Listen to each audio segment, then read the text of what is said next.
Good. Asymptomatic. Obviously, with his past, right away of concern for anyone, but especially someone that's been through what Donnie has. So he's doing great, asymptomatic, and obviously we're talking many times a day. Certainly keep you posted if anything changes, but so far so good. What's the concern? Other teams have had the head coach that might have a real problem in the coaches' room. What are you having to do differently in the next few days? Yeah, it's something we spent some time with the doctors even before this talking about, just the whole locker room and following the NHL protocols. But just like you said, the nature of it, the coaching room, the amount of time they spend together, not just at home but on the road, and the guys have done a great job all along though with masks and just following all the protocols. But we'll look at it. I mean, it's I think the whole world's dealing with this. We know how contagious this, especially the newest variant is, and so we'll adjust accordingly. For Matt Ellis, the coach, Wednesday, you guys do end up playing? Well, we first of all, since Donnie's asymptomatic, there is still potential to test back in by Wednesday. The way the protocols work, if you have two negative PCR lab-based tests and you're asymptomatic, the doctor can bring you back in. So that's still on the table, and so we'll see. And if not, then we'll divvy up the responsibilities among the coaching staff, and Matt would kind of assume the Donnie spot, and we'll go from there. What was your fear coming out of the break? Because it's hitting everyone, and probably had an inkling that you might have a few points. Yeah, I don't know if fear is the right word. No, it's you think about it, right? Like, we've talked a lot about it as a team, whether it's me to individual players, coaches, all of us at once talking about this. You do everything you can, and you hope that players and staff, everybody's trying to keep each other safe, but it's just the world we're in right now, and so you almost you can't look too far ahead. I think I said this to you guys before the break. You just get up every day, you see what the day brings, and then you adjust. And I think this is where it's really critical to have a plan, but then also be able to adjust on the fly to what the day brings, and that's obviously what we're in the middle of right now. How's that against, and did anyone else have symptoms? No, everybody's asymptomatic, which is great, and obviously they're testing every day, so if they get those negative tests, they come back in. But it is hard when even if you're asymptomatic and you come back and you've been off for a little while, you need a little time to get yourself back.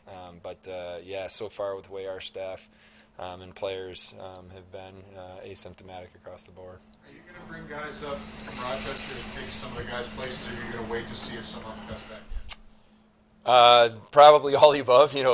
So the way thought about this a lot over the last 24 hours. Wanted to see where we were yesterday, coming out of the break. Obviously, we had a situation where we had more positives. It was recommended, and we felt it was the right thing to do, recommended by our doctors to cancel practice yesterday just to be smart and safe. Also knowing that we still had time, with the potential game Wednesday. You get practice Monday, Tuesday, a morning skate. So that's, how we took yesterday. Then we looked at today as both here and in Rochester, they were going to be on the ice. Less about lines and working on any structure or potential power play units or anything like that. More about feeling the ice, feeling the puck, sweating. You guys know, anyone who played sports, when you're off for a little while, you just got to get back and get a little rhythm. So that's what today was about, competing. And then what we'll do today is have some meetings this afternoon. It's not just about here, because when you look at Rochester, there's players that would potentially be guys that we'd bring up that are unavailable. So we also have to look at the health. Some guys are out with injury, some guys are out with illness down there.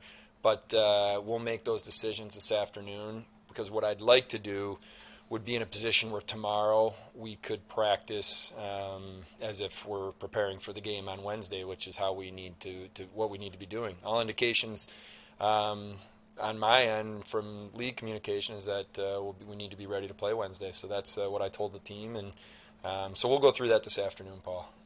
This Could you rule an option to play Wednesday? I don't think so. Today he was back out there obviously, but as you probably saw in non-contact, so he's doing much better. But I don't think at this point he'd be ready. What's the plan for Dustin Tokarski now that he rejoined the team?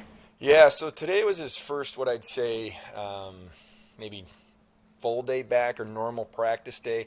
He had some lingering issues coming off of his COVID situation where he was symptomatic, as you probably know, and he's struggled a little bit coming back, where he was dealing with some stuff as he started exercising. So we obviously have to be really cautious and take that slow. And we're, we learned last year, everybody's is different, and so we kind of have to listen to what he has to say, think it through, talk to trainers, talk to doctors, but we need to make sure he's got to get himself, up to speed before we can make any kind of decision moving forward with Dustin. Obviously, okay. Yeah, he looked good today. He was shooting the puck like he can, and he would have been a game time decision there. That the dates are running together, but whatever that date would have been last week before the break. So there's a situation where maybe the game's off in a few days potentially helped Tage. Was Don able to have any, I think Seth in Rochester, when he was out, he addressed the team via Zoom or something. Did Don do any of that today? Well, coaches meeting today. This morning we did a Zoom with the coaching staff, and I sat in on it just to kind of, some of it was about practice today, some of it was logistics, talking it all through, but not with the team at this point yet.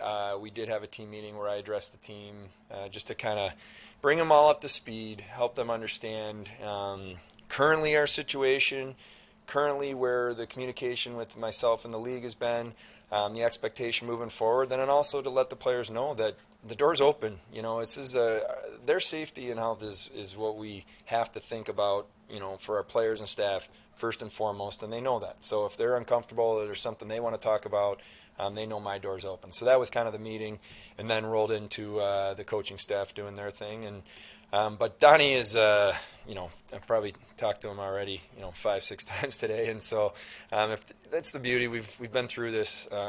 If there's things that we need to do with Zoom, we can certainly do that. Knowing there's still a lot up in the air, how do you plan to handle the taxi squad? I'd say that's a little bit what we'll spend time on this afternoon. It's a little bit what I was kind of hinting at earlier, that we'll have a plan, and then we'll have maybe a plan B off the plan. Where really benefits us is when we're home and Rochester's home. We can be a little bit in a different position than maybe some other teams where players are across the country or whatever. So we'll see. I do totally, learned a lot last year from the taxi squad. It's really helpful because you have the people as part of your, testing and all the stuff going on. But, that you just have to watch that too, because then there's times where guys that aren't playing either, and that's not ideal for them if they're not playing here and they're not playing in Rochester. So we'll balance that, but that'll be part of our discussion today. Kevyn, we read the league release last night. You said here your communication is to be ready to play. I guess my question is, what's the balance here? You've got guys all over the place who are on the list, teams that are shorthanded, but everybody knows the league has to play, you have to get the revenues. I mean, this isn't, you just canceled, you got out of the Olympics, you have 3 weeks to make up games, but it seems like there's just a lot of chaos here. How do you broach that with your team, because they have to be feeling it too? Yeah, I think the message from me to the coaches and the coaches to the players and all of us talking about this is focus on what you can control. It's something we've talked about since day one of training camp. And as soon as, Mike, from especially a player standpoint, you start thinking about, all the other things that are going on or what could potentially happen there or how does this go, you take your focus away a little bit from what you have to do, which is, let's get better today. And I liked how we practiced today. I thought the guys had energy, they competed, they had fun. You could tell they were happy to be out there. So that'll continue to be the message. I trust the league. There's a lot of moving parts here. It's as you guys know, it's not easy to reschedule games, buildings, and there's just so much going on with across the board. But our job is to be ready, and we'll make sure we'll do that. You don't have to worry about it for at least another week. But has there been any real communication about the border situation?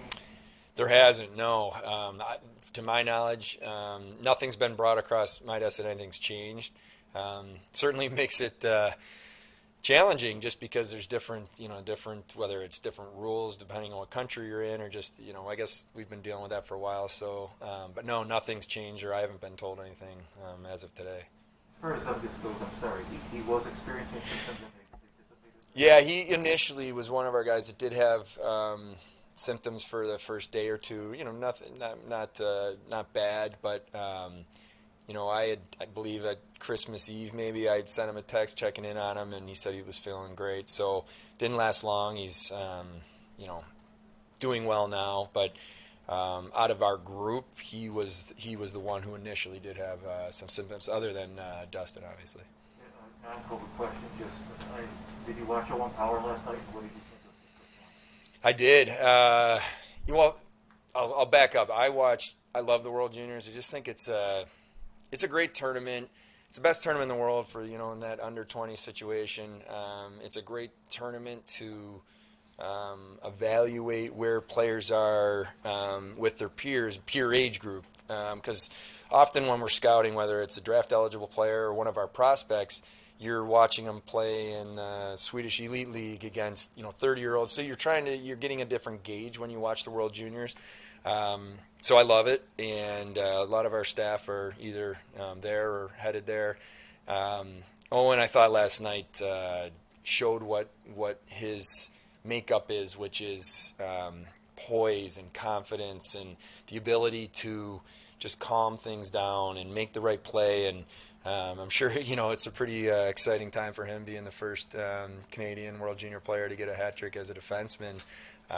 It's exciting. So I was really happy for him when I know that really meant a lot to him to play in the World Juniors, and it was obviously, you're wondering as we're getting closer, are we going to be able to get that tournament in? And so great start for him, and it'll be fun to keep watching. If he gets more Olympic talk, would you be involved in that? Would that be mostly within Michigan, or what would your role in that be? Well, I would definitely be part of that conversation. Because I think there's so much to think about when it comes to the development of a hockey player. So that's, and then there's also, now you throw COVID on top of it and all the travel, and where do players get disrupted if that was the case. So I think there's a lot of unknowns right now with the Olympics and how that's all going to shake out, but definitely would be involved in the conversation in a positive way. I think it's anytime as a player, you're being talked about and get an experience like that, I think it can be an amazing thing for you in your career. How is Jack Quinn's recovery going? He's doing well. Spoke to him as well over the break. He was sick and not COVID, but lost a fair bit of weight. Which Jack has teasing him, he doesn't have the weight to lose right now, so we need to get him. We got him home for a little break while the team was off, and get some home cooked meals. And but he's doing well. He's feeling much better, but he's not back yet. But it was too bad for him. Just at the time of his when he got sick, he was leading the league in scoring. He was, to me, maturing in his game, where he was a difference maker almost every time he was on the ice. He wanted the puck. He wanted to make a difference, and that to me is a big step, in the trajectory of our younger guys, to see that game in and game out. Take one more. Is he back in Rochester? He is, and there was a number of positives from Utica is why they didn't play. I think it's tonight. why they're not playing tonight.